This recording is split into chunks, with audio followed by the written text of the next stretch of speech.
Welcome in. It's the Love Chevy High School Scoreboard Show on 107.5 The Game. Justin Hall, Elijah Campbell behind the glass. Welcome into the program. It is semifinal Friday.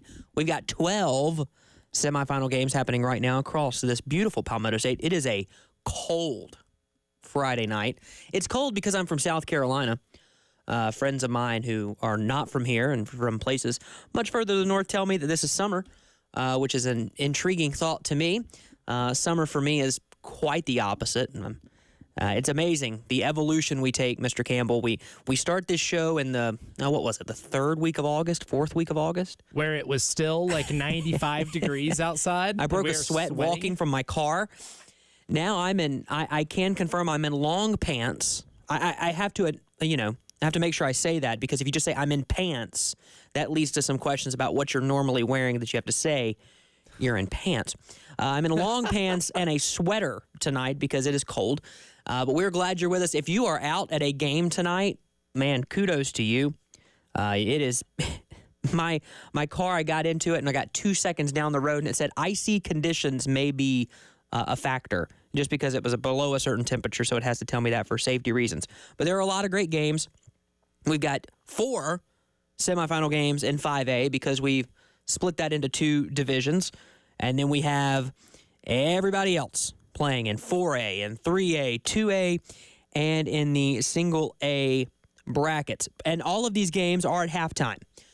So we jump right in on 107.5 The Game. You might be listening. You might be watching on the YouTube live stream. We're glad you're with us. It's been a while since I've been in here. I got lost walking in here, and man, you got a nice little signage here. It's decorated a little bit differently. We got a little more logos out here and all that good stuff. Looks great out here. All right, so with that, how do I want to word this?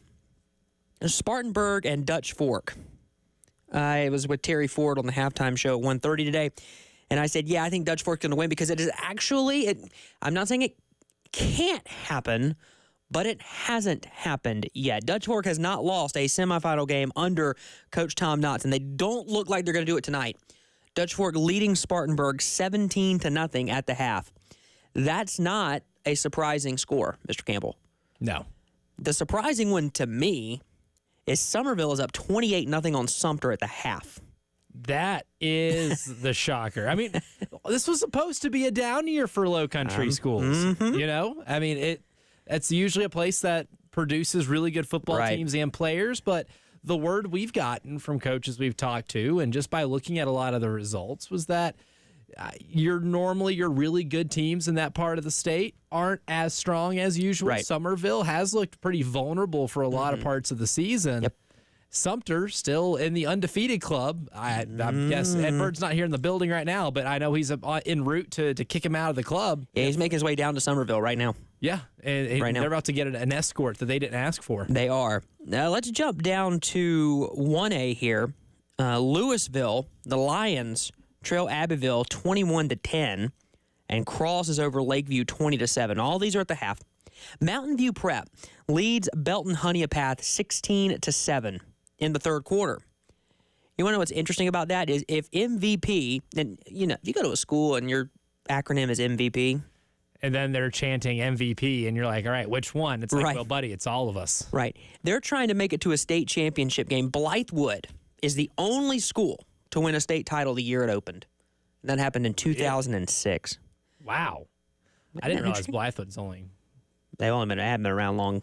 As a school, 18. That old. They're Wow. 18. They're the age of their seniors. Unbelievable. Think about that. That's interesting. And Oceanside Collegiate leads Loris 28-0. That's both 3A. So, just saying, we're looking at a possible all-public charter school playoff championship game. In the 2 years I've lived here, that has only told me that this is going to go over very well with everybody. I think everyone's going to be well pleased with that. Moving on, Fairfield Central, the Griffins are playing the Clinton Red Devils tonight. The Clinton Red Devils are up 19-7. And I'm letting you know, I was in Clinton about 2 weeks ago, and when it's cold in Columbia, it's really cold in Clinton. Just the further west you go. Further west and north. So, yeah, it's cold up there right now. Barnwell and Manning tied at 14 at the half. Whoa. The ball game going on between the War Horses and the Monarchs. War Horses, they're tough. That's a tough team. They are. West Side, the Rams, you might know their quarterback. May or may not be playing. By that, we can definitively say now after National Signing Day, he will be playing for South Carolina. In some way, shape, or form, at least on the practice field. Yes. And in mop-up duty. The West Side Rams lead the South Point Stallions 21-7. That's a 14-point difference. It's showing first quarter. Obviously, it's further along than that. You want another South Carolina connection and a Clemson connection. Amari Adams and Jaden Sellers both playing for the South Florence Bruins.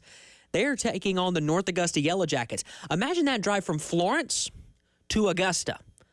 Literally the opposite side of the state. From one side to the other. You're traveling the entire state. You just jump on 20 and haul. It is 20-13 North Augusta in that ball game. I would have predicted South Florence to win that game. But North Augusta is a really good ball club, and the Yellow Jackets lead 20-13. We mentioned Summerville over Sumter. We mentioned Dutch Fork over Spartanburg. How about this one? At the half, Northwestern 27, Gaffney 18. Gaffney hanging around. That's, for a team like Gaffney that, as we have joked all season long, has not played a single normal football game. Not a one. All year, the last thing you want them to do is to bring that voodoo magic into the fourth quarter with you. Mm-hmm. Northwestern's a pretty good team. If there's any team that can fight off voodoo magic in this state, I would put Northwestern on the small handful of teams that can. But I don't think I'd want to find out. I would not. One more score for you, and this was my upset pick. I picked 4 games today with Terry. I picked the Gaffney, Northwestern. I'll spoil it. I picked 5A. I'll just put it that way. I picked the 5A games. I actually will lose the Sumter pick unless Sumter makes a comeback. I had the Gamecocks winning in that one. I have Dutch Fork winning. I have Northwestern winning. I had White Knoll upsetting Irmo tonight. Oh, Tyon Fanning broke out a 66-yard touchdown run after A.J. Brand scored the first touchdown. It's 17-13 at the half. Irmo. Score Stream is saying right now in the third quarter it's 23-13. Irmo. All right, that's an update. Yeah, that's an update. So they must have just scored. Yeah, just scored right there. And South Florence is tied it against North Augusta. Look at that. 2020. That one's going to be the fun one tonight, I think. Ethan Offing is tacked on a touchdown. It's 24-0 Dutch Fork. Yeah, Spartanburg ain't coming back. Summerville 28, Sumter 6. Extra point attempt was blocked. Don't call it a comeback. 6:04 to go. Third and long coming up for White Knoll here. Again, this feels like deja vu all over again for Coach Nicholas Pelham and that White Knoll squad. Yeah. Playing Irmo very, very close, but then you get a big score, and then I'm not saying your offense can't capitalize, but certainly you run into some trouble with Irmo's defense because all the talk about Irmo's defense is really good. And then so you run into that ball club and they shut you down around midfield, and then if you put them on a short field, that offense, as I mentioned, that offense is really good, and they will turn a short field into 6 very quickly. North Augusta and South Florence tied at 20 with 9:45 left to go in the third quarter. That was a 20-6. Actually, I think it was a 20-0. Yeah. North Augusta lead. I think this has become a game of runs. Little by little. Chipping away. A little game of runs. Look at you. You're in basketball mode. You're full-fledged. December, man. You're full-fledged basketball mode. I saw your coverage with South Carolina and Duke. Why is South Carolina and Duke playing at 9? That's a really good question. Okay. Why is any game tipping into the CLA past 8? I'm old. See, I'm old. That should be a rule. I'm an old man. It should be a rule. I don't care how you rank the games for television, but prime time is prime time, and that's like 7:30 Eastern, man. Don't push that to 9. Please. And the night before, Clemson, Kentucky was a 9:30 tip. I had no idea. 9:30. I had no idea they were playing. That's how late it was. I had no idea that game was taking place. 9:30 o'clock Eastern That's Standard insanity. Time. Was that at Rupp or was that at Little John? That was at Little John. Okay. They stormed the floor. Well, they always do. Yeah. It's their thing up there, apparently. Louisville. Apparently. And then get mad about some things. Louisville and Abbeville are locked in a good one. Abbeville's first drive of the second half is a 3-and-out. And so Louisville's going to get it on their own 43. How about this? Can make a push. How about this Donovan Murph? Donovan Murph, a 30-yard touchdown. It was a little go route up the near sideline. Is he wearing garnet sleeves? Yes, he is. I was just about to ask you. What does it look like he's wearing, Justin? He's wearing garnet sleeves. And does that mean anything? Is garnet part of the Irmo color scheme? I can confirm it is not. He did wear Clemson gloves last week, and he was an official visitor to Clemson at the Palmetto Bowl. Don't call it that. The Palmetto Bowl. Okay. You don't like that? You don't like it? It's one versus the other, and whoever you're the fan of goes first. Okay. I don't think every rivalry needs a name. Am I weird to think that? I don't think every, like the battle for the little brown jug. Cool. I'm good with that one. Well, my thing is, whatever they call Iowa, Nebraska, it's like the Power of Friendship Shield or whatever stupid name they give it. That's not it, okay? What it should be is Farmageddon. That's Everyone no question. should refer to that game as Farmageddon. And I will only refer to it as Farmageddon for as long as I live. I'm trying to look for... But it has like an official name. And if a rivalry has a lame official name, I am all for not referring to... The Heroes game. The Heroes game, yeah. Why is it called the Heroes game? It should be Farmageddon, and I will stand by that. Interesting.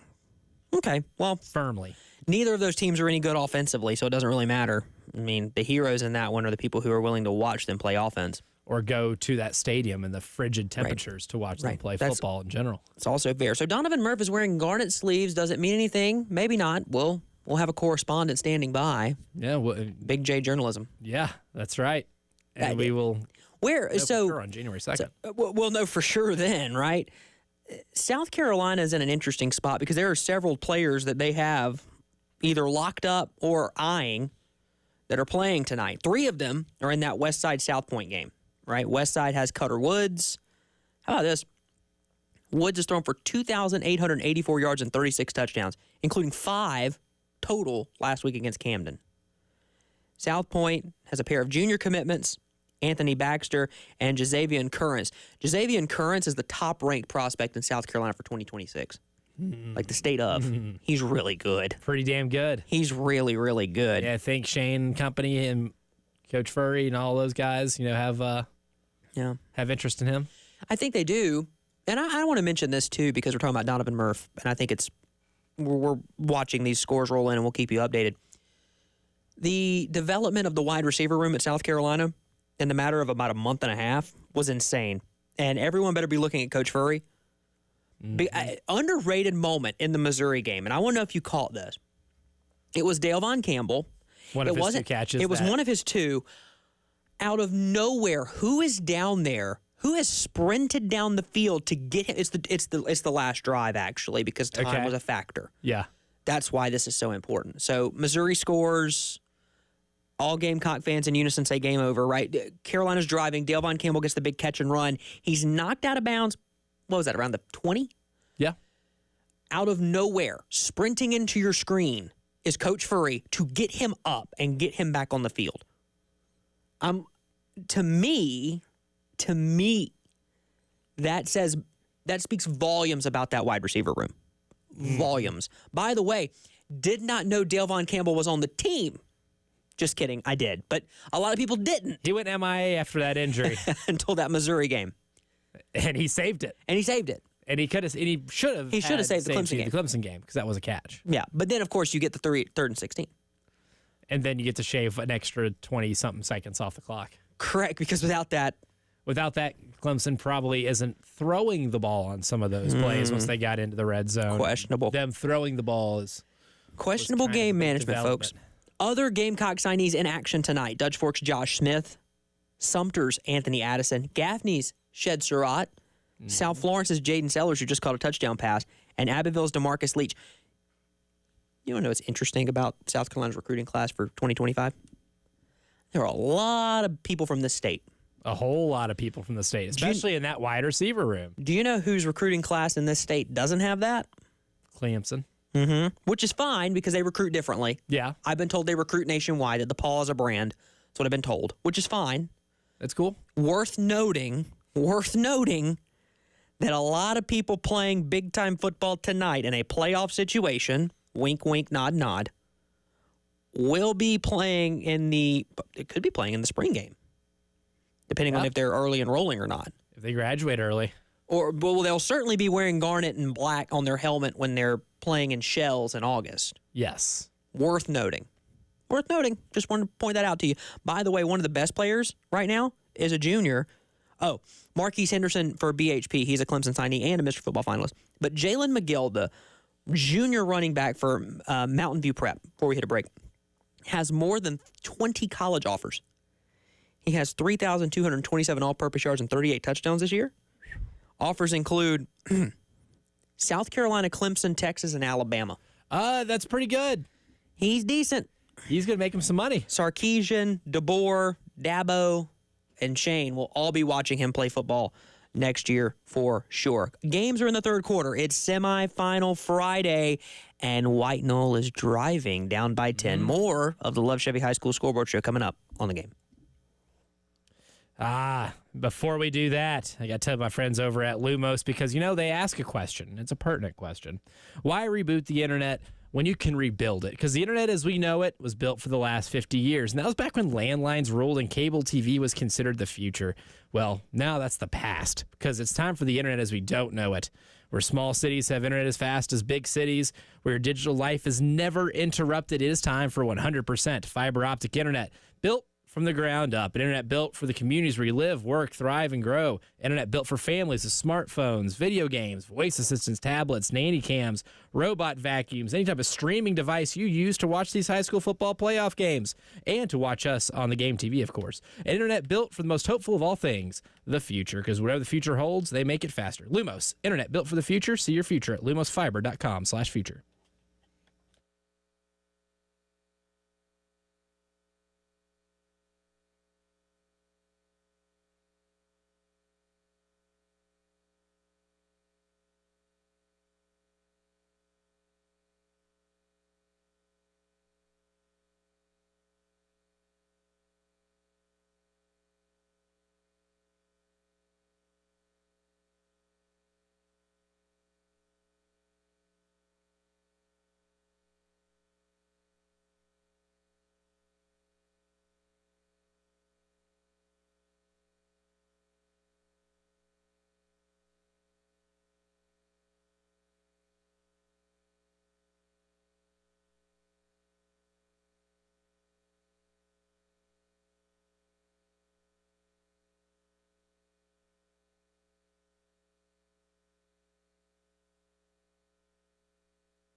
Welcome back into the Love Chevy High School Scoreboard Show right here on 107.5 The Game. Justin Hall, Elijah Campbell behind the glass on this Friday evening.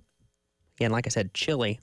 I'm looking for, if I can get you my wet 33 current temperature in downtown Columbia. 33. Freezing. We're falling and falling fast. It's only going to get colder, folks. See, you're very well prepared with the Christmas sweater. Well, I was at a Christmas party. In the appropriate month, appropriate thickness on the sweater. True. It's breathable. Which is a necessity. It's important. Some Christmas sweaters you get, they're a little itchy. This one's not so much. Yeah. Very comfortable. Which is Worth why I it. don't love the wool sweaters. I'm a fan of the wool socks. Sure. I do have some very thick wool socks that I wear whenever the temperatures dip like this, but Sure. I don't like that on a sweater per se. And if you're not watching on the YouTube live stream, it is also not your basic green or red. It is blue, which is also a nice touch. You can go with a little bit more. Yeah, see, I actually, now my favorite Christmas sweater I own is a blue one with a snowman on. He's got a little American flag, and he's on America. He's on the moon. It's pretty cool, and I got it at a Goodwill in Murfreesboro, Tennessee now. And then a 50-yard touchdown pass by Gaffney makes it 34-25. So we're back to a 9-point ball game, just like that. It was 17, and now Silly it's of me to back to think 9. otherwise. Yeah. Well, you do what you can. There's still like 8 minutes left to go in that third quarter, by the way. A long way to go. Northwestern plays long football games because they mainly score a bazillion points. Into the third quarter in Fairfield, or in Clinton, it is 19-14. Clinton, the Red Devils. Fairfield Central, the Griffins trying to... They're chipping away. Chip away here. Here it is. Sharp gets into the end zone. They won't go away. It is Tough bunch. 23-19 with 45 seconds left, but the point after attempt missed it. So you got to get a touchdown. You got to get a touchdown. Now, what you're going to need probably going to need 2 of them. Because Irmo's going to win score this ball again. game. Right. Yeah, but do you really want that job? I think I won it over North Carolina. If the mullet couldn't win there, well, John Summerall could. The mullet won there for 20 years. He just did. didn't win there this year. Correct.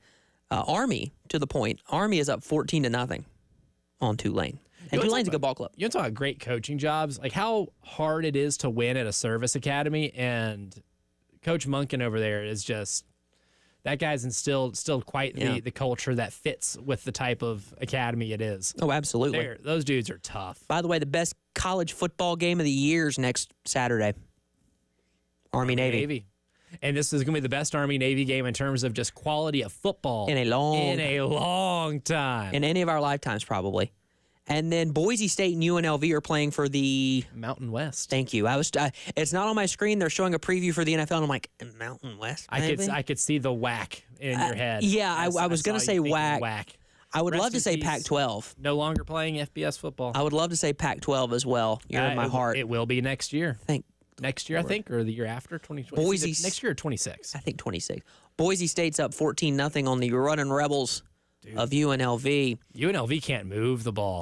Boise State is smothering them. At one point in time, I think they were at like 14 plays from scrimmage, and over half of those were negative plays. They're on the Smurf turf. Yes.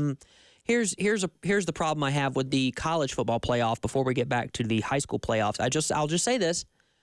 The fact that Boise State, with a win tonight, probably has a first-round bye, and with a loss tonight is out of the playoffs, tells me everything I need to know that's wrong with the college football playoff, and that has nothing to do with South Carolina. And if you want me to talk about that, I can. Just hit me on Twitter, and you can gladly get my thoughts. Here's a score update for you. Oceanside Collegiate 42, Loris nothing. 0, zip, zilch, nada. Running clock in a state semifinal game. Lord help you. We might have running clocks. Well, no, Mountain View Prep and Belton Honeypath are in a little bit tighter of a game, but Mountain View Prep does have a little bit of a cushion there, so we won't get running clocks in both of them, but potentially that's the one classification where it's just not a lot of flair for the dramatic tonight. Somerville 28, Sumter 6. Obviously, the extra point was blocked. Sumter holds. They get the ball back, and they throw a pick. Somerville ball. They're at the Sumter 47. They've got it down to the Sumter 18 after one play. The Fighting Preston Thorns are going to do it again, aren't they? They're going to move on to a state championship. How about this one? Somerville and Dutch Fork. How does that strike your fancy? Yeah, I've heard that one before. That sounds like a good one. That's taking place on the 13th. That's next. Ooh. We'll know. When we're here next Friday night, we'll know that score. That will go final because that's being played at 2 p.m. next Friday. At 2 p.m.? On a Friday. We don't play school around here. We don't. No. Are they out? I mean, I'm out. I don't think I'm so. 30. I don't even know what the school calendar is. I couldn't tell you. I've been in high school in over 10 years. I remember one year we got out of school on like the 21st. Good. Christmas was the 25th. We went back on like the 3rd of January. Like no break. But we do have people waiting to chat with us on the Love Chevy phone lines. Let's go to Kale first, who's on the line. Kale, where are you and what's happening? What's up, guys? I'm calling you from W.C. Hawkins Stadium for the lower state semifinal matchup between White Knoll and Irmo. We just started the fourth quarter, and it has lived up to the hype. White Knoll's been playing their best ball ever since the playoffs started, and they are hanging in there with the number 5 in the state, Irmo Yellow Jackets. Irmo has the ball on the White Knoll 17. They lead 23-19. Wow. That's a good ball game. That's living up. You're right. That's living up to the hype. Coach Nicholas Pelham told us a couple weeks ago, Kale, that they wanted to see Irmo again. Have you seen the fight from White Knoll? Are they taking the fight to Irmo as best they can tonight?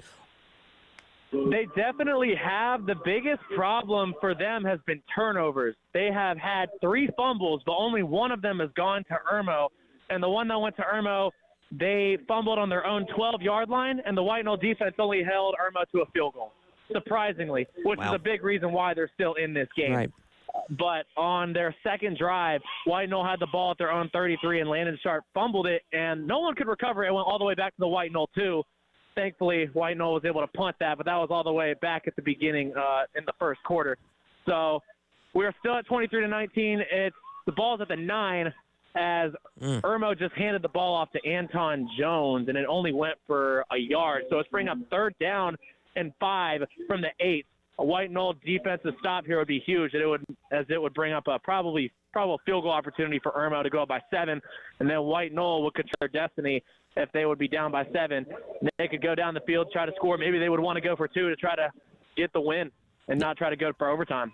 Exactly. We'll have to see how that plays out. Kale, we appreciate it, man. Thank you for giving us a shout. We'll look forward to hearing from you later as that game unfolds. The drama's getting good. We appreciate it, bud. Thank you guys so much. Let's stay on the Love Chevy phone lines real quick, and let's go to Mark next. Mark, what you got? What's up, man? How you doing? What you got for us? Good, but I was just calling because you took your birthday off last week in second round of the state playoffs. That was 2 weeks ago. Yeah, you got a rag on you now.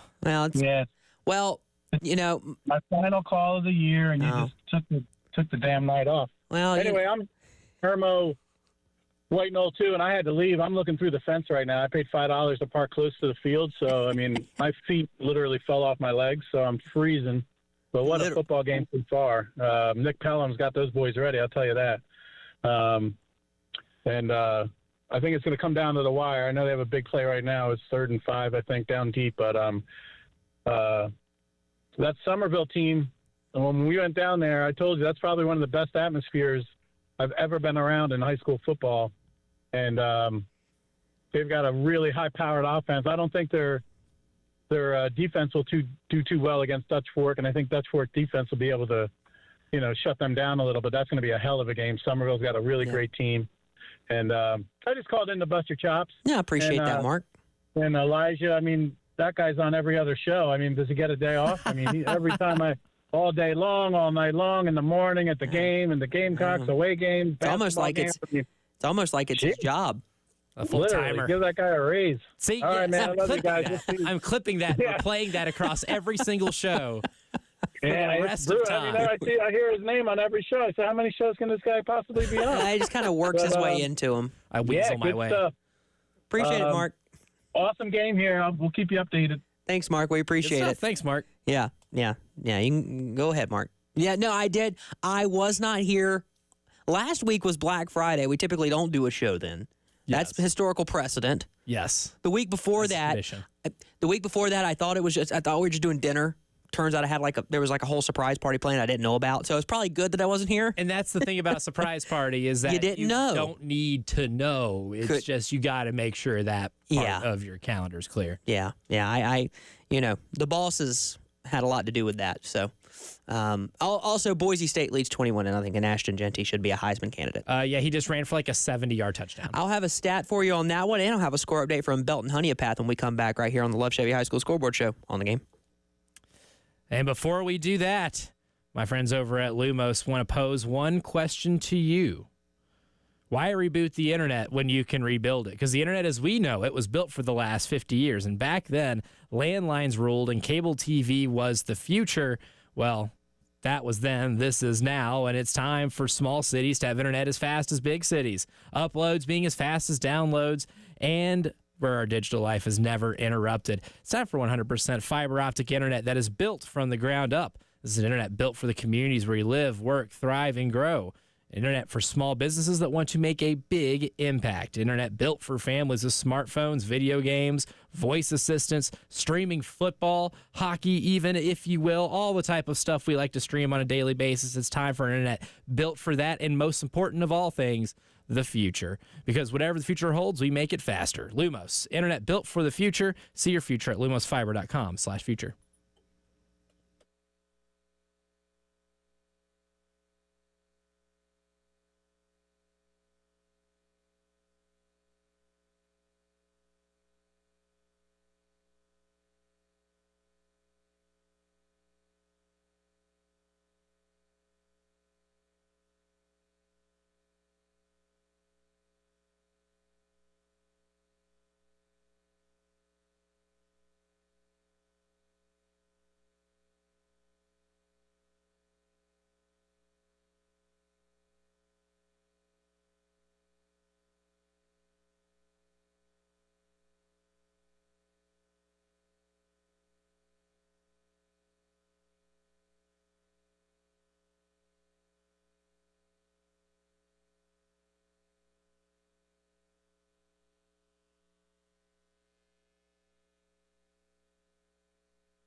That's a classic. Every single time I hear this, I get fired up. That's a classic. When will that be the Super Bowl halftime show is my question. Welcome back in. It's the Love Chevy High School Scoreboard Show. It's a really good question. You know, for a while. If it's good enough for the Bubble Bowl, it's good enough for the Super Bowl, buddy. Just saying. Is mayonnaise an instrument? Nope. And horseradish isn't an instrument either. There are some great games going on around the state of South Carolina. South Florence and North Augusta are tied at 20. That's going to be our game of the night, I have a feel. And I think so. Irmo has scored. They are up on White Knoll, but White Knoll just scored again, according to Score Stream. Give me a second. Let me get the update here. Make sure I get this right. It is 29-25. Gaffneysville 28-10. That game is nowhere close to over yet either. Also, Boise State is up on UNLV 21-0. I got a stat for you before we go to Love Chevy phone lines. Mr. Campbell, you'll like this. Ashton Genty, give him the Heisman Trophy now. Yes. He ripped a 70-yard run.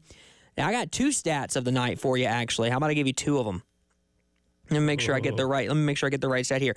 Genty's 5th 70-yard touchdown run of the season just now ties him for the FBS season record with whom? Whomst?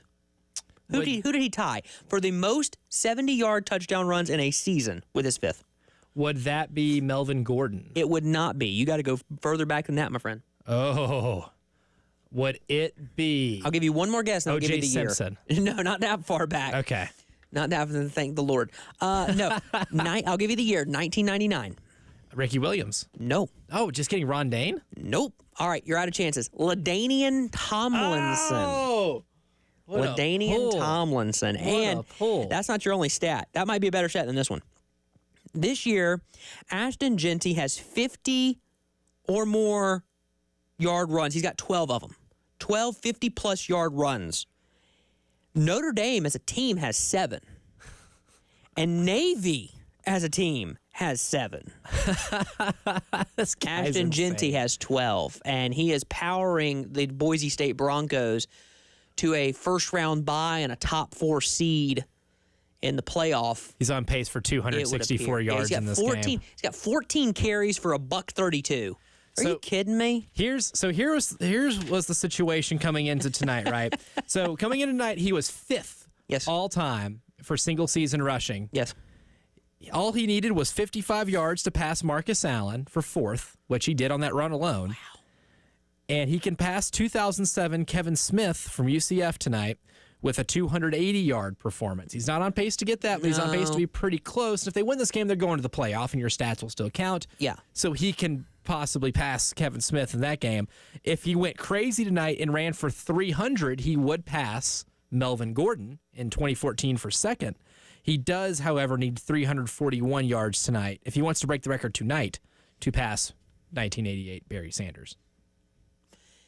If they play in 2 playoff games, would he get there? Depending on who they draw. So, I mean, if he runs for 200 tonight, all he needs is 141 in a playoff Depends game. on who they draw. It depends who they draw. So what if they play 2 games? If they play 2 games and get 70 yards in each of them? Then he does it. There.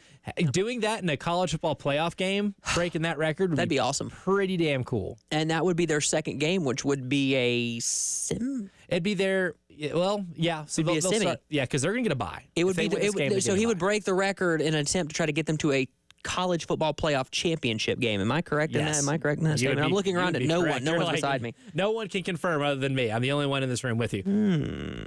Okay. All right. Just keep that in your mind. It's pretty cool. We're watching history. While we're keeping track of some of these other games that are taking place around the state, let's go to the Love Chevy phone lines. Gamecock Larry is waiting patiently. Go ahead, sir. Okay, this is Gamecock Larry. I want to tell all my family, friends, and neighbors I'm up here in the hospital. Been just since last Sunday with double pneumonia. Fluid around my lungs, fluid around my heart. But they go, I don't know, but I'm going to be all right. But I'm going to give you a few predictions. I ain't going to tell you no score. Penn State will beat Oregon by 3 points. And SMU will beat Clemson by 10 points. I got a buddy up in Spartanburg around Clemson up there somewhere. He said all his neighbors told him he had to pull for Clemson because they in the state of South Carolina. He told them he couldn't pull for Clemson if they was playing the Taliban. And so you know what I told him to tell them? I couldn't pull it for Clemson if they were playing North Korea. That's a fair point. But I will. Oh, yeah, Georgia is going to beat Texas by. I think they're gonna beat them by 10 points. That's about all I got to say. I love all of you. 107, 103. Oh, Lord, I'm all mixed up. And I love all y'all. And keep me in your prayers, and everything is going to be all right. Go Gamecocks, Dogs, and Mustangs. So, oh, yeah, tell me how Dutch Fork is doing. Thank you, Gamecock Can Larry. you do Dutch that Fork, for me? I don't have no radio. Tell me how Dutch Fork is doing. Dutch Fork is up right now. Let me get the exact score for you. Dutch Fork is up 24-0 last check. So Dutch Fork, okay. they're rolling. Well, if anything happens, I can go. I done had to switch from Brooklyn Case Bearcats. They're my second team, but my Dutch Fork is I'm gonna have to be has been my first team this year. Go Gamecocks! I done told you that. Talk to you. Love all y'all. Keep me in your prayers. Talk to you later, okay? Yes, Go sir. Gamecocks! All right, thank you, Gamecock Larry, and yeah, you're on our prayers. Get better, and heal up, and we appreciate you giving us a call. And I know everyone's thinking about Gamecock Larry right now. So Gamecocks going to need him in top shape to cheer them on when they get win number 10 in that bowl game. correct, and It's only happened 4 times in school history. yeah. And they're winning the bowl game. They're playing it. I feel good about that. Yeah, I do too. I think this team will play with a chip on their shoulder in the bowl game. I don't think there's any question about that. How about this? Irmo is up by 4. They were driving, and White Knoll stopped them. Forced that a punt. Nicholas Pelham defense. Forced a punt, but White Knoll, after a heck of a punt, 4:22 left in the ball game, down by 4. You need 6, and you got to go 99 yards to do it. Oh, special teams. Special teams, Tandem deep. special plays. Special players. It's not Tuesday, it's Friday, but you got to go 99 yards for glory if you're White Knoll and Landon Sharp. That's all you got. Hey, what more can you ask for? The ball with 4.5 minutes left. Remember State championship appearance on the line. Remember we said that might be the game of the night?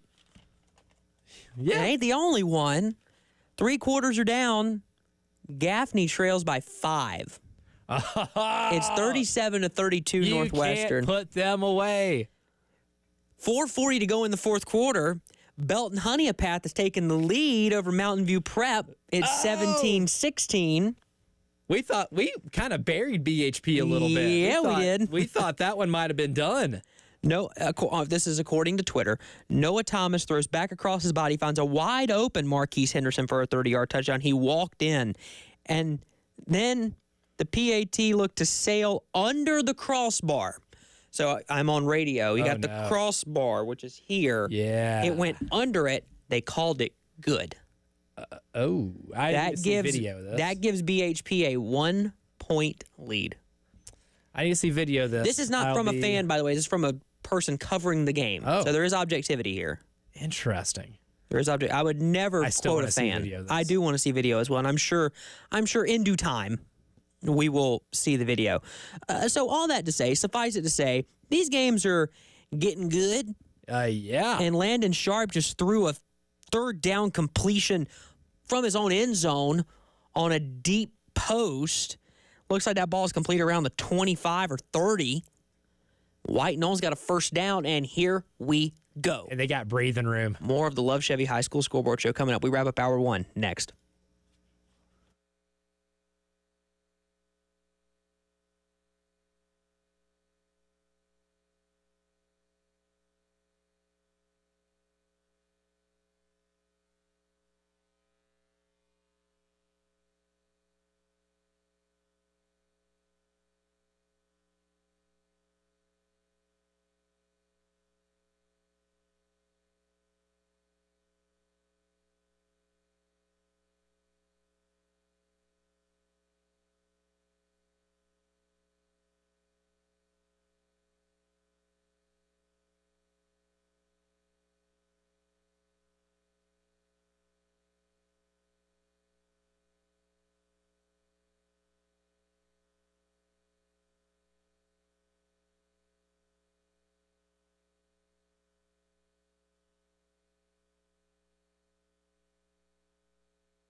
Welcome back into the Love Chevy High School Scoreboard Show. Wrapping up hour 1 of 2. Again, we're here until 11 o'clock. Justin Hall, Elijah Campbell behind the glass with you on this semifinal Friday. And we got our first final score.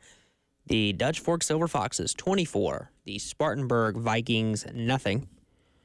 The Foxes are going to try to repeat as state champs next week against the Fighting Preston Thorns of Somerville. Our first state championship matchup in the high school league. Oh, that's being set. Yeah, that's a heck of a final right there. Dutch Fork and Somerville, two of the winningest programs in state history. Love that. Tom Knotts is 12-0 in state semifinal games. Pretty good. Decent. I mean, most coaches don't get to 12. Most programs in their school's history don't get to 12. It's true of many programs that I know very well. Oh, let's see. White Knoll trying to go for it on fourth down. I don't think they got it. Down around midfield. Had to go for it on fourth down. Looks like it's a drop. A drop on fourth down. That's what it looks like. I'm trying to follow Lou here. And in fact, it was Caleb Geronimi who got hurt after one catch, and then he was targeted on the next play.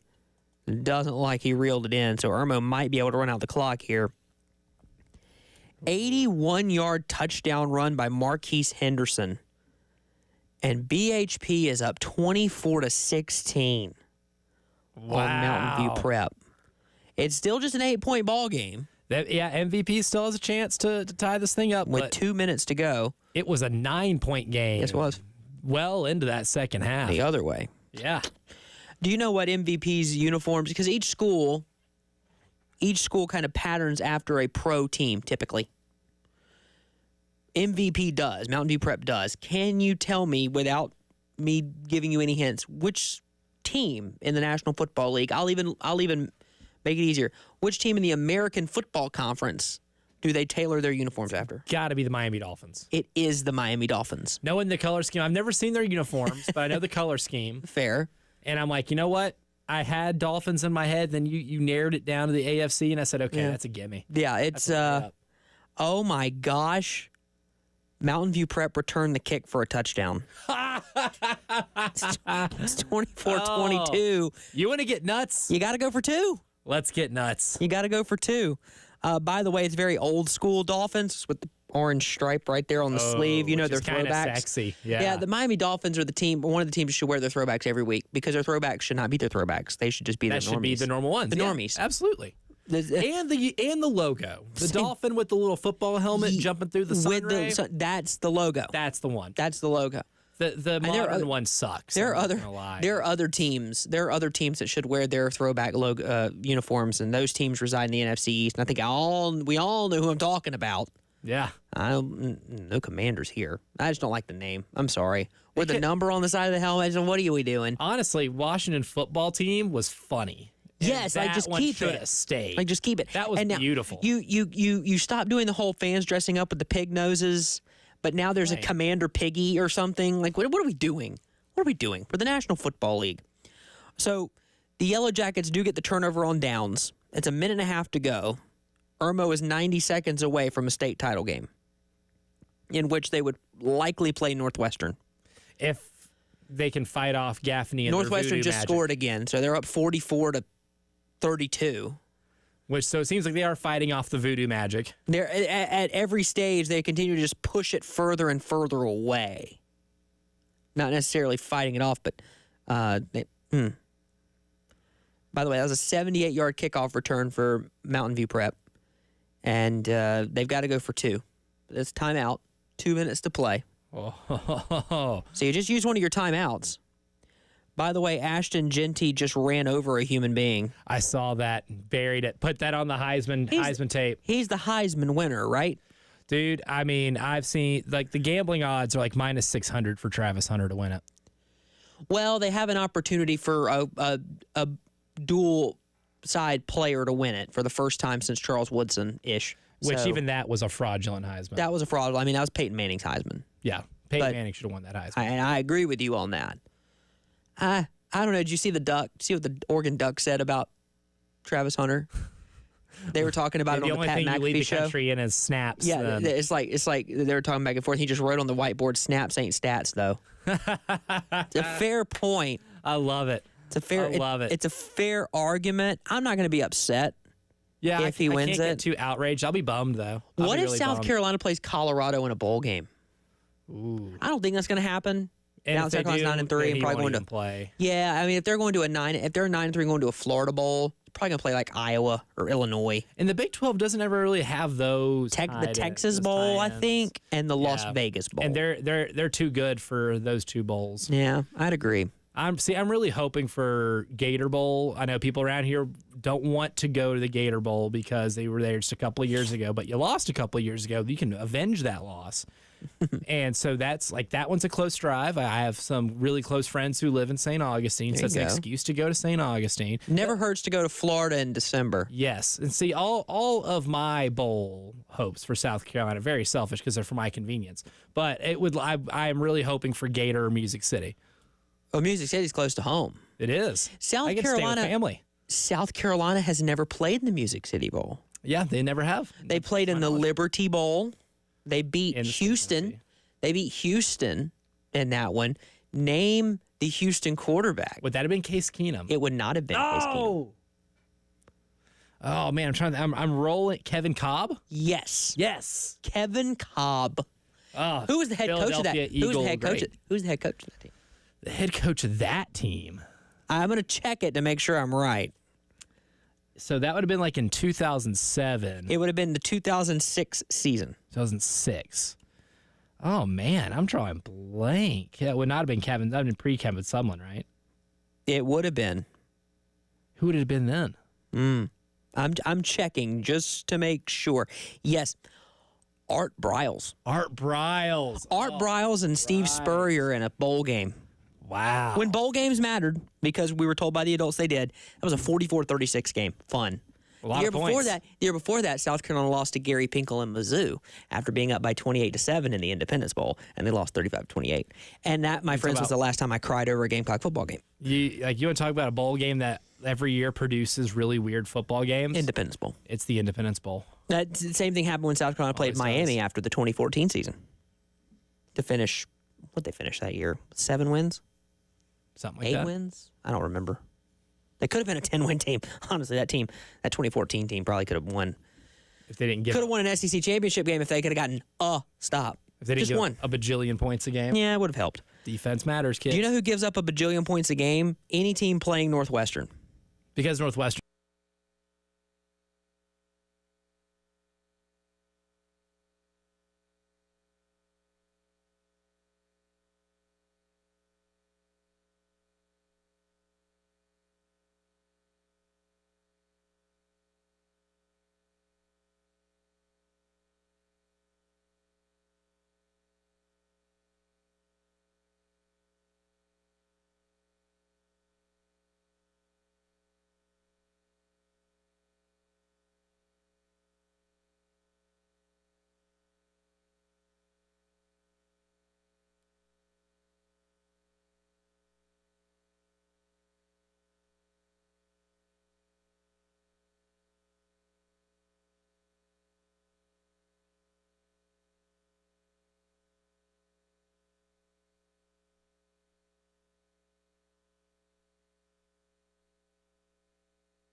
Second and final hour of the program tonight on an abbreviated version of the Love Chevy High School Scoreboard Show on the Game here in Columbia. Justin Hall, Elijah Campbell with you on a Friday night. We'll be back here next Friday night, too.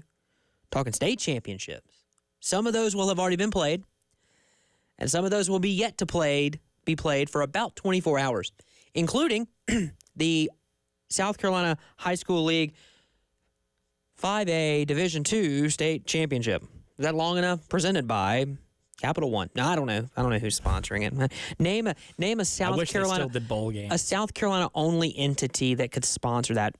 I don't want to do that on the air, but maybe some fast food chains like a Rush's. Like a Rush's, yeah. Zesto. Lizard's Thicket. Lizard's Thicket. That's a good one. They just call it the Lizard's Thicket Bowl. Oh, that's good. That'd be And they serve the post-game meal. Yes. Ooh, now we're talking. We might have to make some calls. Their breakfast and lunch are good. And I've dinner. actually never had it.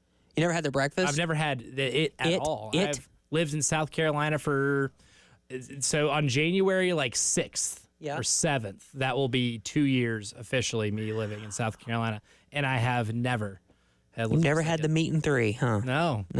It's worth it. It's worth it. There are some good things there. Worth your time. South Carolina grown, very good food. Breakfast is good. It's decent if you're a breakfast guy. Yeah, I mean, they have a breakfast bowl really well. They have a breakfast bowl. You can get out of there with a bowl and like a coffee for like $6. No way. Oh yeah. Oh, that's maybe $7. good. I'd have to check now. Well, now when you're talking about price convenience, you've really piqued my interest. Yeah. But I mean, it's not Waffle House level, but you're a step up in class. Yeah, you're localized a little bit too. Just a little bit. You're supporting your local economy there. So we'll see what happens. We'll see who's stepping up to sponsor. Maybe it's Gatorade. I don't know. But we do have our first participant in the 5A Division II state championship, representing as a lower state champion. Final score from W.C. Hawkins Stadium. Irmo, 29. White Knoll, 25. The Timberwolves come up 4 points short. Coach Aaron Brand, Virginia Tech signee A.J. Brand, will be taking the Irmo Yellow Jackets to South Carolina State, where they will take on the winner of either of the game between Northwestern and Gaffney. That game still hangs in the balance. That could be a Northwestern team. And if you're Irmo, I don't know who you'd rather see. I think Coach Aaron Brand will tell you we'll take on all comers. We don't care who it is, yada, yada, yada. I'm not a coach, so I don't have to say coach speak. I'm telling you right now, and they've kind of ran the table the whole way. Now, Irmo, outside of a game against Dutch Fork, Irmo's done the same thing. Irmo's been on a roll. But another team that's on a roll, the Dutch Fork Silver Foxes. They took down Spartanburg tonight 24-0. And to give us the lowdown on that, well, actually, wait, let's go to Cale, who is on the field right now. We were just talking about the Irmo Yellow Jackets. He is on the field right now covering that game. He has Coach Brand with him. So, Cale, let's hear it. It's jubilant at W.C. Hawkins Stadium. Oh yeah, it's an amazing scene. One end is off their rockers. It's just happiness on one end. The other end is sadness that their season's over. But unfortunately, at this stage in the season, you're going to see that no matter how a game ends. But Irmo comes away victorious over White Knoll, 29-25. They secured a trip to the lower state championship. A.J. Brand had 3 rushing touchdowns. And the other touchdown was a receiving touchdown by Donovan Murph. And I have Coach Aaron Brand here for a post-game interview if you have any questions for him. Oh, we do. Always. Coach Brand, my guy, how are you? I'm doing good. How you guys doing? I'm not heading to a state championship, but I'm doing all right. How about you? Doing good. This is big for our community, man. Our community came out, showed their support all year long, and for us to be able to go into the state championship after a bout like this and a rigorous schedule like we had, we're super excited about it, man. These kids deserve all the credit. And like I was telling everybody else tonight, man, we're just flat out have the best football player in the state. A.J. Brand is undoubtedly the best football player in the state. He put us on his back again tonight, and he made plays all the way around the field, 4 more touchdowns, and that puts him up to 147 for his career. I'm nodding my head in agreement with you, Coach, because I think we've seen it. This is going to be the first state championship game appearance since 2006 for the Yellow Jackets. You talk about that community we've had you on this program a number of times, and every single time, whether it's Tommy and I or now Elijah and I, you've mentioned that community. How proud are you to see the community back invested in Irmo Yellow Jacket football as they have been for decades, and you guys have been able to kind of put that into effect by taking them to a state championship game? Well, anytime we as a coaching staff invest so much time into this program, into this community, we want a little bit of it reciprocated. And our community has done more than enough and more than normal for us to solidify Irmo being back as a community and a football program. So we're not resting on anything we did tonight. We know we got one more chance at it, and we know we get to practice on Monday, and it's not basketball season around here quite yet, and we're going to go try to win us a state championship. Coach, I love a good redemption story, and last year it kind of felt like you guys had the roster to get to a state championship and win the whole thing, and you fell just a little short of getting there, and this had to have been a rigorous offseason to be able to look at the things that went wrong last year, what you had to do to get over the hump, and to be able to get in that championship game now and to have the opportunity to win has to feel like a full circle moment, especially with AJ at quarterback. Knowing able to not stay healthy the whole way, but just work around our injuries, work around our nicks and our necks, and finally put it together with full health tonight. So we're super excited about what's ahead this next week, and here we go, Irmo High School.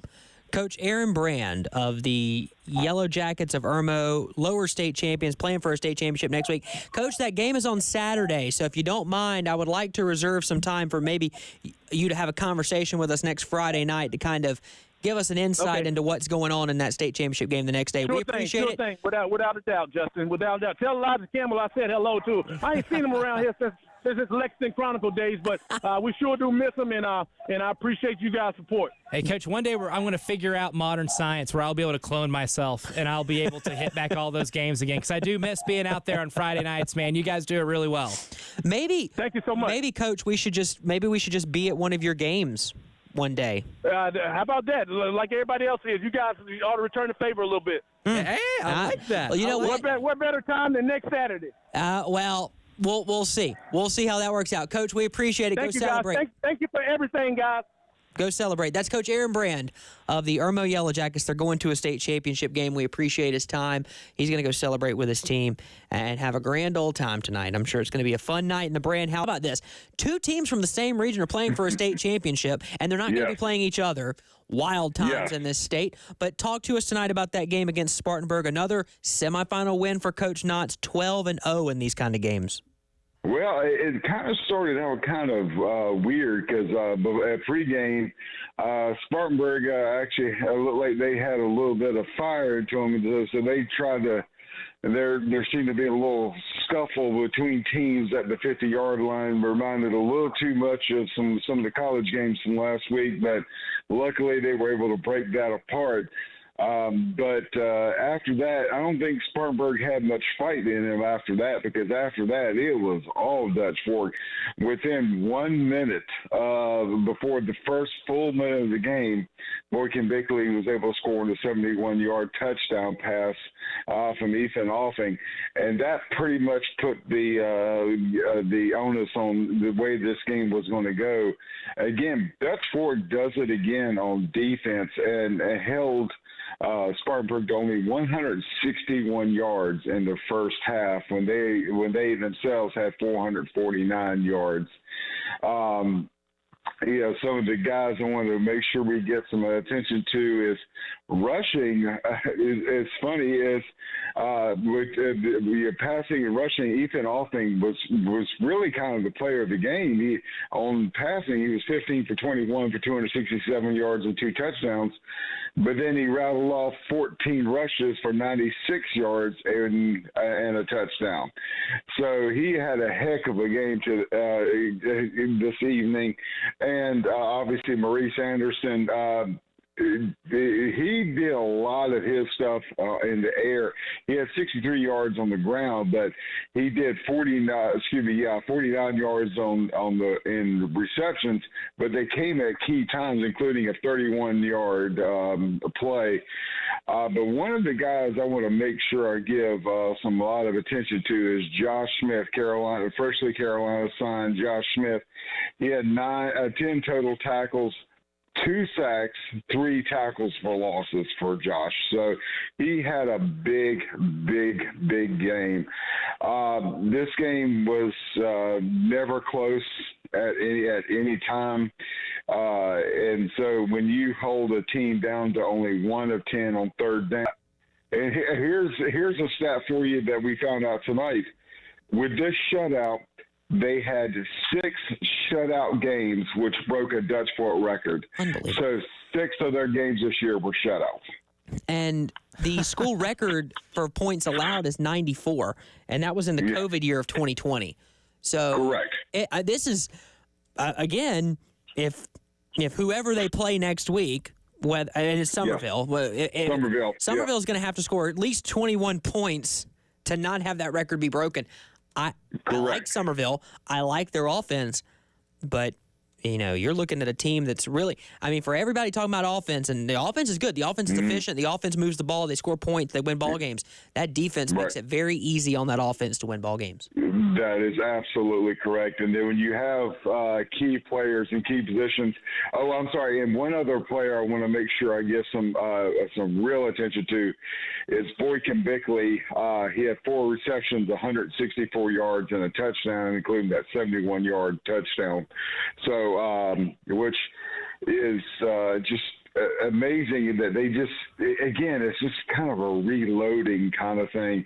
And in the fourth quarter, you saw a lot of JV players actually come in, like Braden Johnson and Coach Knott's own son, who's a sophomore, Jackson Knotts, which is going to be, that kid's going to be special when he moves up into that starting position.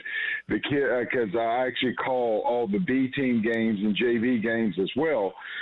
And so I've got to see Jackson firsthand. This kid's got a cannon of an arm, and he's very smart.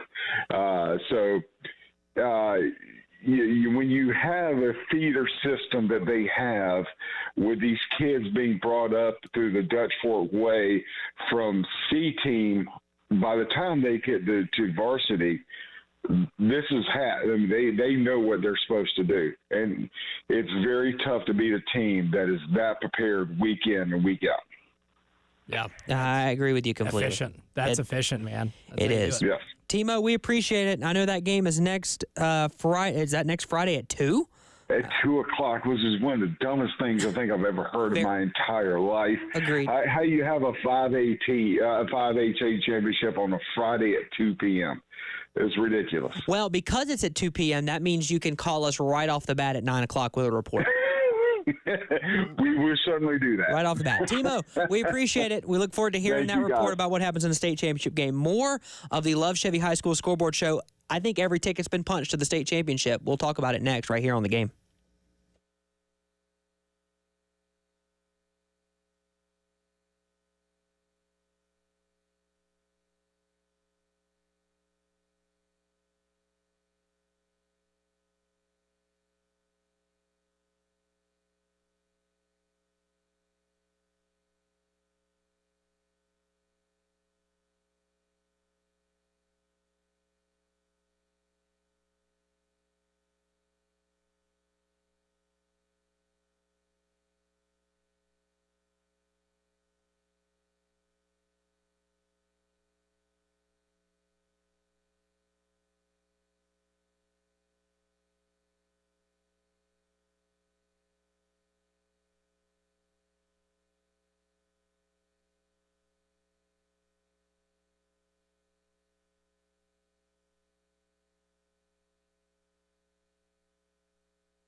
Welcome back to the Love Chevy High School Scoreboard Show. Justin Hall, Elijah Campbell right here with you on 107.5 The Game on a Friday night. We got final scores. They're rolling in. And I think we're all but finished. There's one game that's still going on. It's over, though. Like big time. Gaffney trails Northwestern. Careful. Gaffney trails Northwestern by a score of 58-32. 58 to 32. Is there still time on the clock? Yes.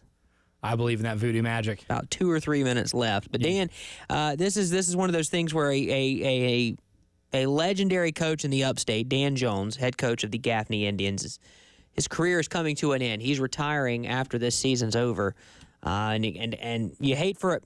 You hate for the final game of a coaching career to be this, right? I'm not comparing it to Steve Spurrier against LSU in 2015, but take it for what it's worth. You don't want to see great coaches go out like that.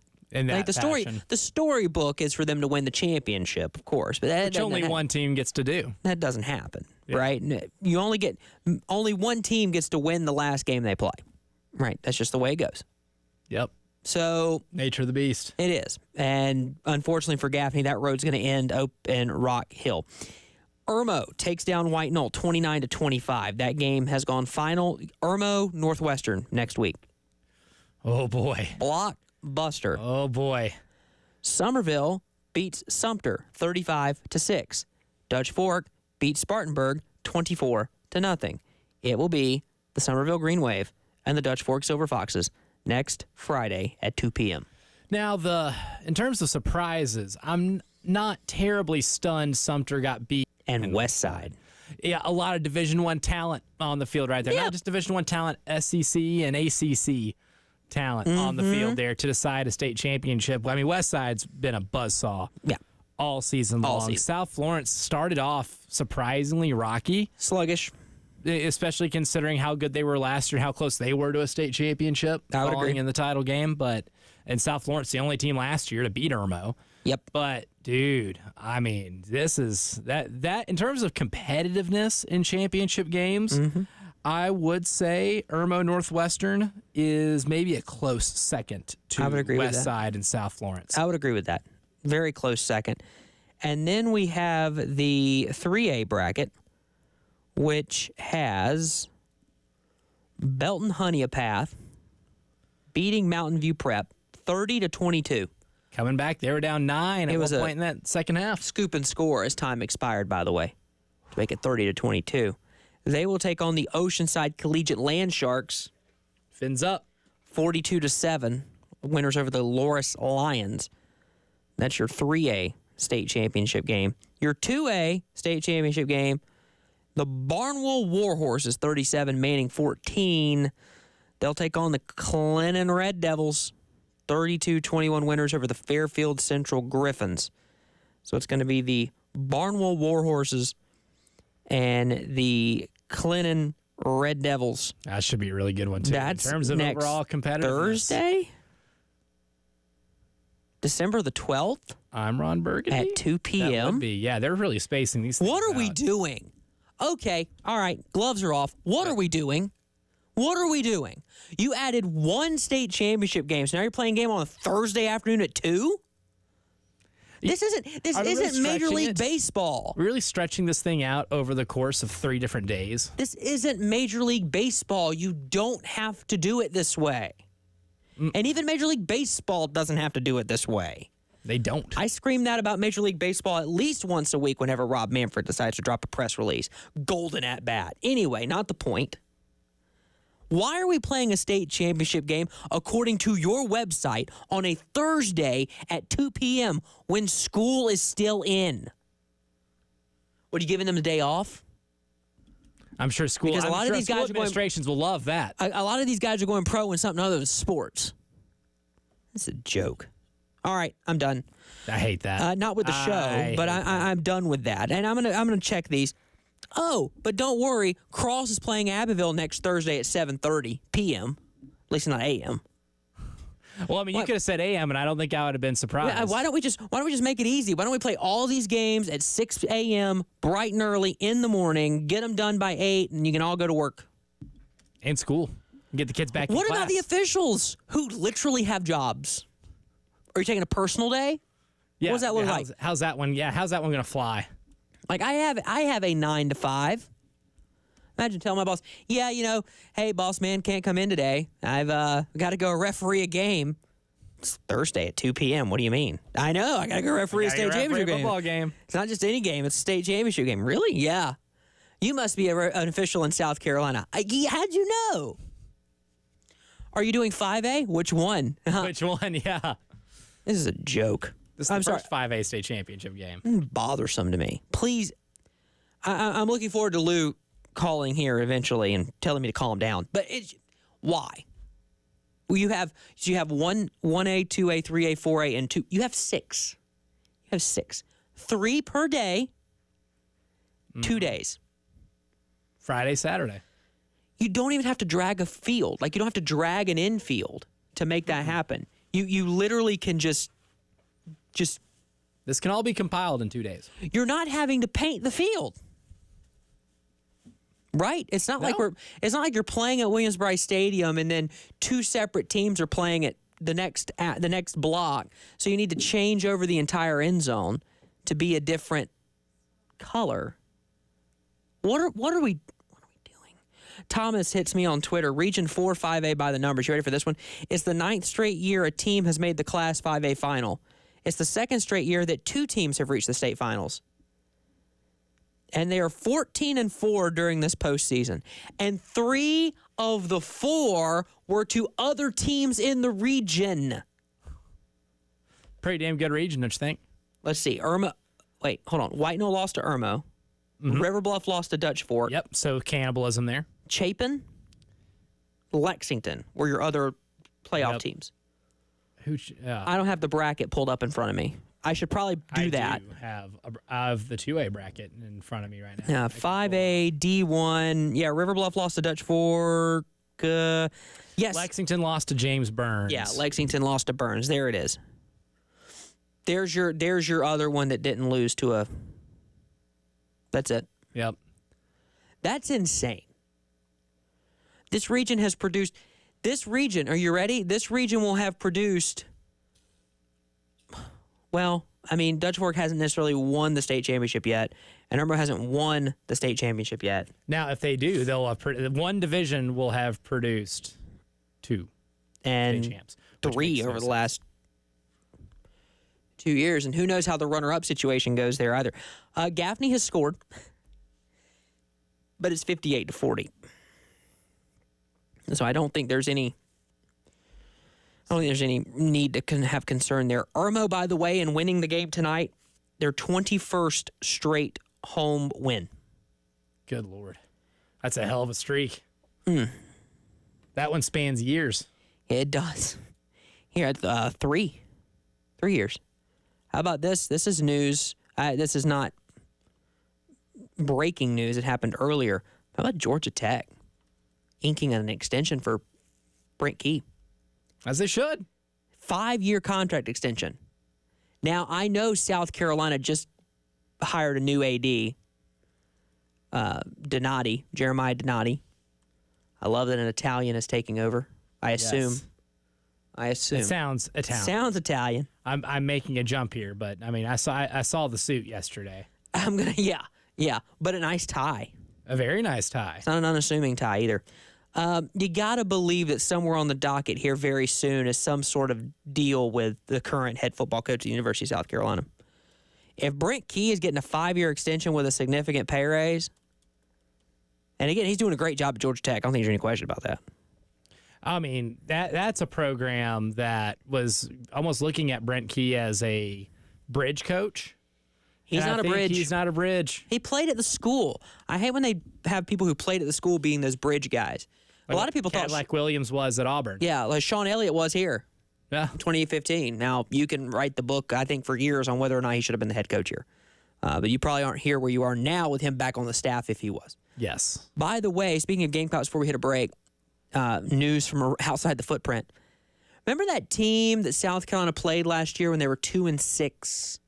And you needed to win every game in November. And the first one was a Stone Blanton pick six away from not going your way. That team was Jacksonville State. Coached by Rich Rodriguez. Jacksonville State hung a 50-burger tonight in their conference championship game. And beat the living hell out of Western Kentucky. Their first ever Conference USA title. How about Rich Rodriguez? Yeah. I mean, what? Interviewing, can we get a reunion in West Virginia? My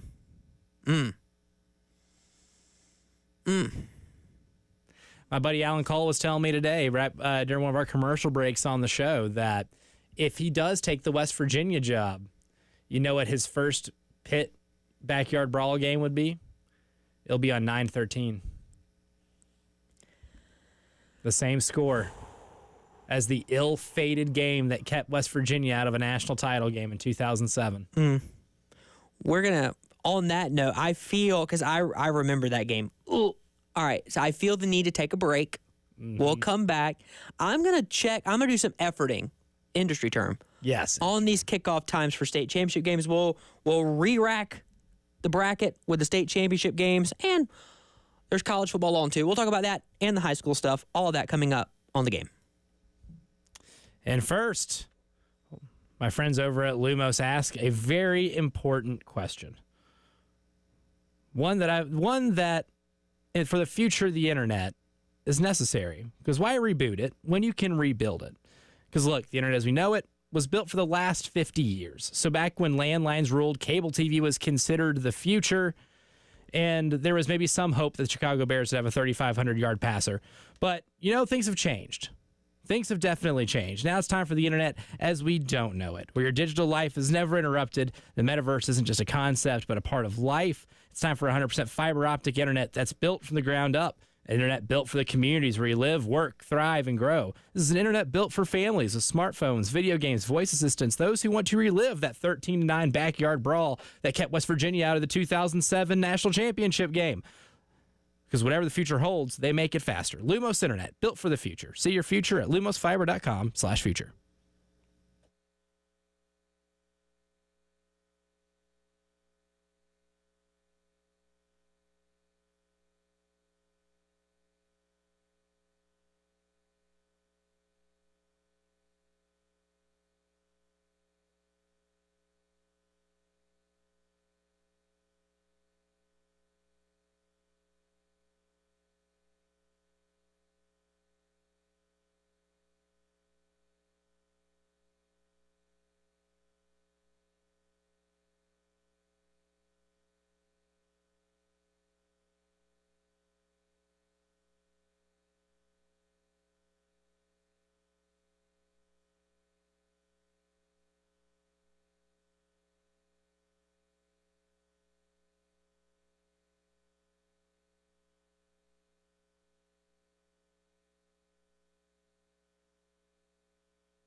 Welcome back into the Love Chevy High School Scoreboard Show on the Game.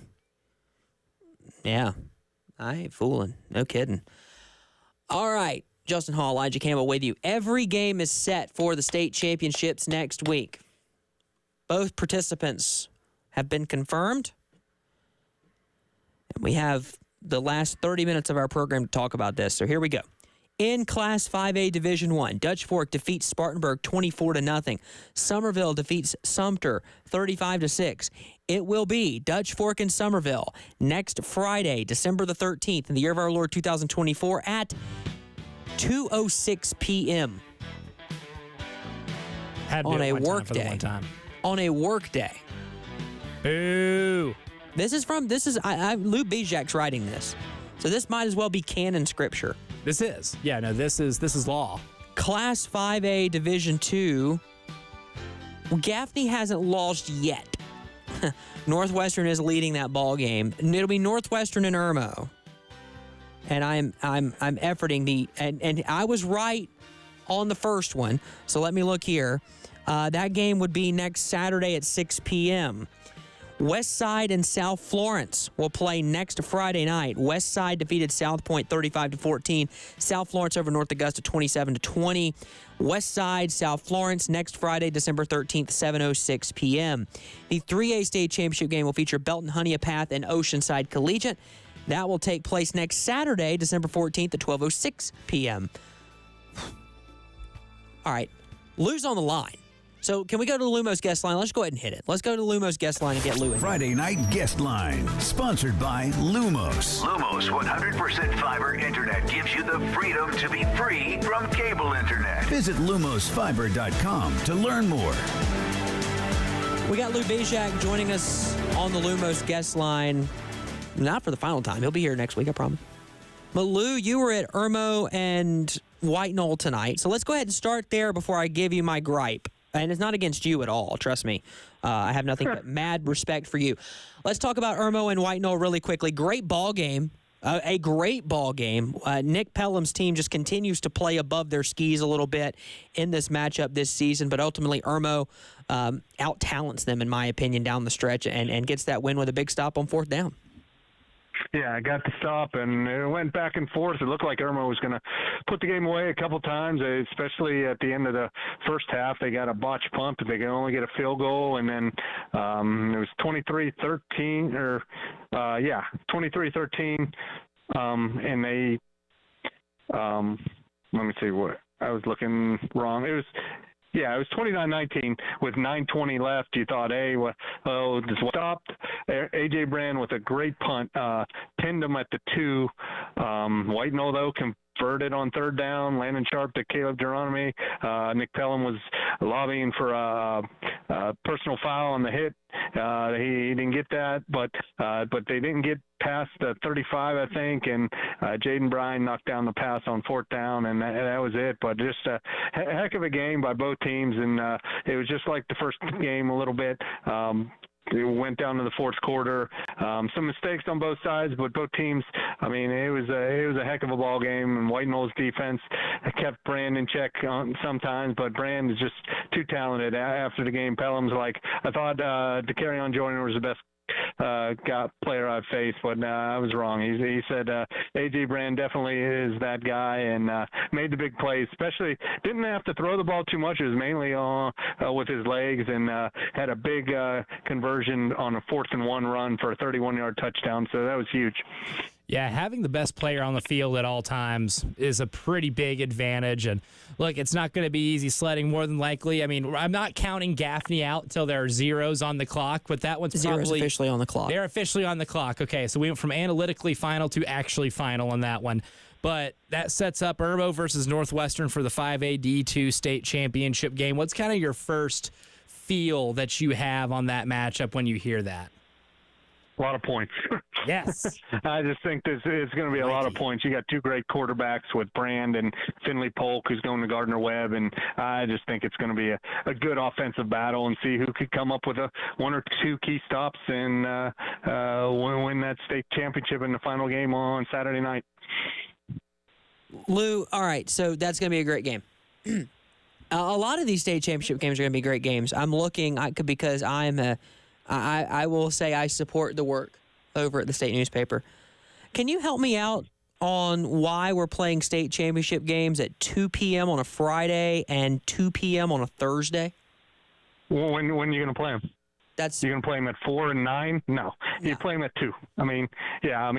Ohio played the state championship game at 10 in the morning this week. When are you going to play them? Are the schools, and I don't know, are the schools close to Christmas break at this point? I just don't know. You just take a day off. That's fair. I would. Just take a day. They take.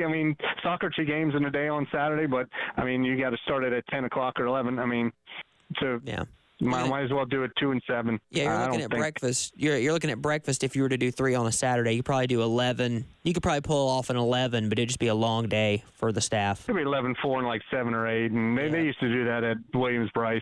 Yep. And 8 o'clock, 9 o'clock start. I don't know. I think it's good. It spreads it out a little bit, and just we'll see. I think the matchups are going to be pretty good. No, they're great. I think they're going to be some fantastic matchups. I know Abbeville will bring a ton of people next Thursday night, and oh yeah. I think Irmo will be a lot. City of Irmo Friday and Saturday night. You got Dutch Fork playing Friday night or Friday afternoon, and Irmo playing Saturday night. Yeah, it should be great. I'm telling you that you mentioned it. There are a lot of great matchups. I'm really liking that Clinton and Barnwell matchup on that to kick off the weekend. That's a great matchup. I think that place will be packed.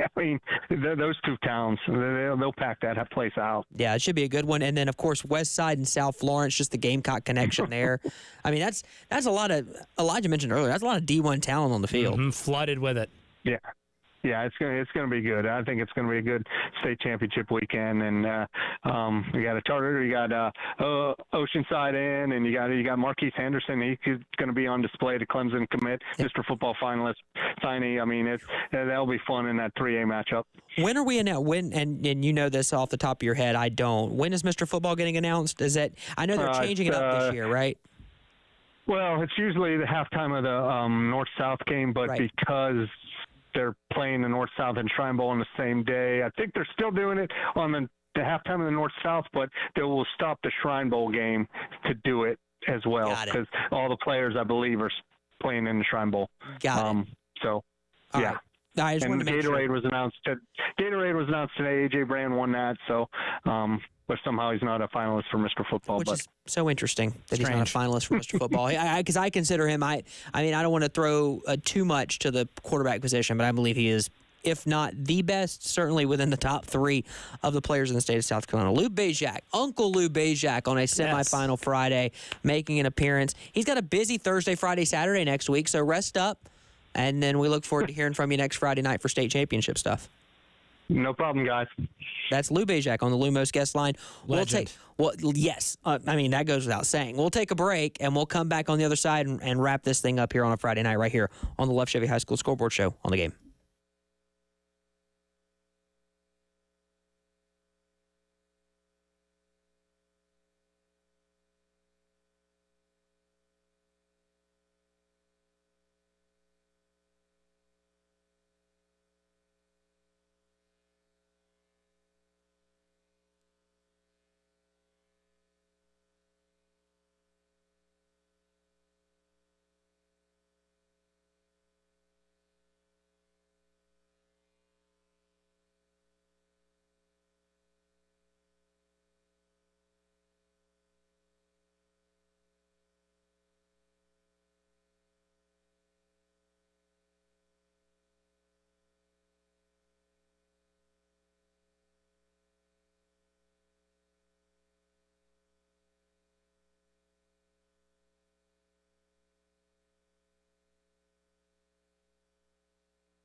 Welcome back into the Love Chevy High School Scoreboard Show on the game. Final few minutes of the program tonight on this Friday night. Justin Hall, Elijah Campbell behind the glass. We have our state championship games set. By the way, Nick Eamon-Warry was at the game tonight. Irmo legend. Irmo legend, Nick Eamon-Warry. Soon to be draft pick, Nick Eamon-Warry. Only Gamecock to run down the hill? Nope. Question mark? DQ Smith. Well, DQ Smith, yes, of course. Joined him. DQ Smith did join him. I'll give you local high school football legend around these parts. I'll give you my thoughts in just a second. UNLV has just scored. It's 21-6, extra point pending. A lot of running in that ball game. 9 minutes left. Worth noting, they are the running Rebels. Once again, your 5A Division I state championship game, Dutch Fork, Summerville, 2:06 p.m. Friday afternoon. Class 5A Division II state championship game, Northwestern, Irmo, Saturday evening. West Side, South Florence, Friday night, 7:06. I guess that's the plan. Just take a day off. I wish my team would have made more state championships when I was in high school. Yeah, that wasn't happening when I was in high school either. Nope. Get an extra day off, kids. Get that snow day in if you want. Mac Brown wasn't walking through that door. No, he was not for me. And Deuce Staley wasn't walking through the door for us. By the way, this is my first time being here. I mentioned the Nick Eamon-Warry thing. I will say as we get, it looks like we're going to get Chris Deering on the phone. He was at the Dutch Fork game, and I will get his thoughts on the upcoming state title games. What you saw, and we're able to talk about this in this way because Irmo's Nick Eamon-Warry, he played a lot better than I think a lot of people thought he would this season. It's been impressive. Got a lot better in coverage. South Florence has Jaden Sellers, and they had Lenoris. Now South Carolina and Clemson have Lenoris because Lenoris, I think, officially owns that place. I don't know. It's weird. That's how imperialism works. I had someone tell me, his house now. I had someone tell me that South Carolina only won that game because Lenoris Sellers put it on his back. And I'm like, yes, thank you. Because I've watched plenty of that rivalry game when it was the other side doing that. Having a quarterback that put his team on. All the way back to Woodrow Dantzler. Yeah. Charlie Whitehurst. Clipboard Jesus. Deshaun Watson on a torn ACL, 2014. They needed that win so bad over South Carolina. Anyway, let's go to the Lumos guest line. Chris Deering going to join us. We got you, Chris. Gentlemen, how you doing? Oh, we're great. I'm here, yes, sir. You're braving. I got to ask a question. So Coach Knotts was in shorts, no question. No question, he was in shorts. Were you in shorts? That would be a big negative, sir. Smart man. I will tell you, in 35 years of doing this was by far the coldest night I've ever spent on a football field, on a sideline. Wow. 38 years ago, I played in a state championship game in this state, and I thought it was cold that night. Yeah, it wasn't cold that night. It was cold tonight. Like I said, one of the coldest I've ever been in. My truck's reading 29 degrees right now. It's pretty cold out there. It is. I want to give you this. You read that Dutch Fork game, so I'll get your thoughts in just a second. But by the numbers, it's the 20th straight win for Dutch Fork. Their 6th shutout this season. They've had 26 shutout wins since 2016. We all know that Coach Knotts is 12-0 in semis. It's their 9th straight finals in Class 5A. They're 10-1 in in-season rematches, and they're 7-0 all-time against the opponent they play next week, Summerville. Those are insane numbers.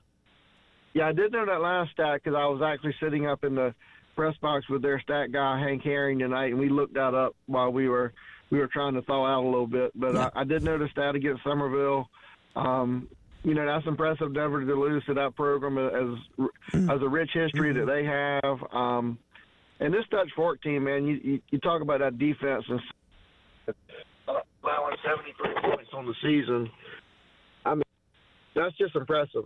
In 12 games, I'm not a smart guy. I went to Berkeley County school system, but 73 points in 12 games. I know that's just a little over 6 points a game. So that's pretty good. And they knew they were going for a school record tonight. It was sort of funny. 13 seconds to go. Spartanburg called timeout. They didn't want to give them that school record, and Tom Knott stood on the sideline and was yelling at the defense, "Do not let them in the end zone. whatever you do, do not let them in the end zone. So that just shows you right there what type of competitor he is. And they got the shutout. Matter of fact, they ended the game with 2 sacks on the last 2 plays of the game. So just a dominating performance by our defense tonight. Not laying up. No. Not laying up at all. Well, real quick for you, before we get out of here, state championship game, you have to pick just one to watch. Which one is it?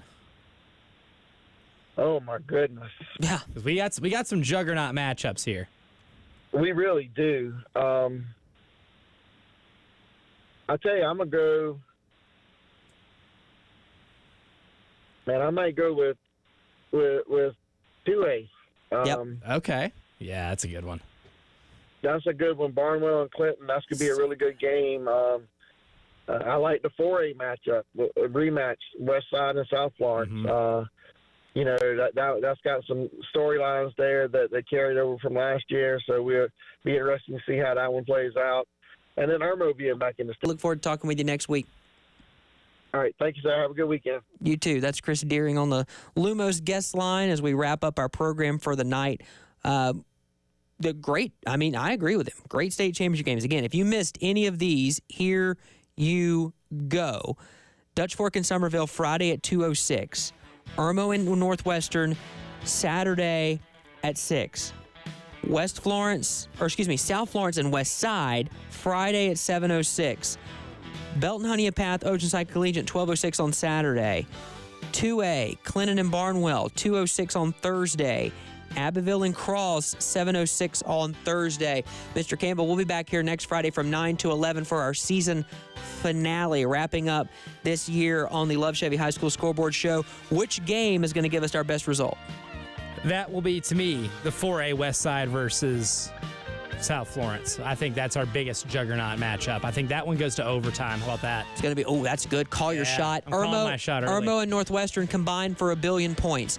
What a night it's been in the semifinals. I'm looking forward to the state championship games. We will see you next Friday night here on the Love Chevy High School Scoreboard Show, 9 to 11 as we wrap up the season. For Elijah Campbell, I'm Justin Hall. Have a great weekend. Stay warm.